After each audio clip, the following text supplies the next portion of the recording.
கர்ம வினைகள் போக்கும் சனிக்கிழமை பஞ்சமி வராகி வழிபாடு. சனிக்கிழமையோடு சேர்ந்து வரக்கூடிய பஞ்சமி என்பது மிகவும் சிறப்புக்குரியது. மேலும் அது தேய்பிறை பஞ்சமியாக இருந்தால் நம்முடைய கர்ம வினைகள் தேய்ந்து போகும் என்று கூறுவார்கள்.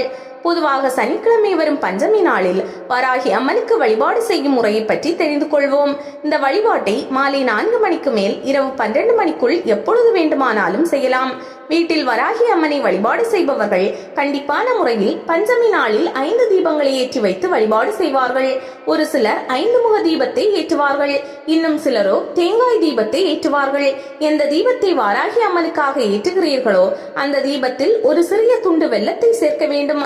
வாராகி அம்மனுக்கு எப்பொழுதும் போல் அபிஷேக ஆராதனை அர்ச்சனைகள், ஏலக்காய் மாலை சாற்றுவது, விராலி மஞ்சள் மாலை சாற்றுவது, கிராம்பு மாலை சாற்றுவது என்று உங்களின் விருப்பத்திற்கு ஏற்றாற்போல் செய்து கொள்ளுங்கள். நைவேத்தியமும் வாராகி அம்மனுக்கு பிடித்த நைவேத்தியமான சக்கரவள்ளி கிழங்கு, பனங்கிழங்கு போன்ற கிழங்கு வகைகள், வானகம் போன்றவற்றை வைப்பதோடு சனிக்கிழமையோடு வருகிற பஞ்சமி என்பதால் கூடுதலாக கருப்பு எள்ளுடன் வெல்லத்தை கலந்து வைக்க வேண்டும். இவ்வாறு வைத்து முடித்துவிட்டு ஓம் நமோ வார்த்தாளியை நமக என்னும் மந்திரத்தை 111 முறை உச்சரித்து கற்பூர தீபதூப ஆராதனை காட்டி வழிபாட்டை நிறைவு செய்து விடுங்கள். இந்த வழிபாட்டை நிறைவு செய்த பிறகு பிரசாதங்களை எடுப்போம் அல்லவா, அப்பொழுது இந்த எள் வெல்லத்தை எடுத்து எறும்புகளுக்கு தானமாக தர வேண்டும்.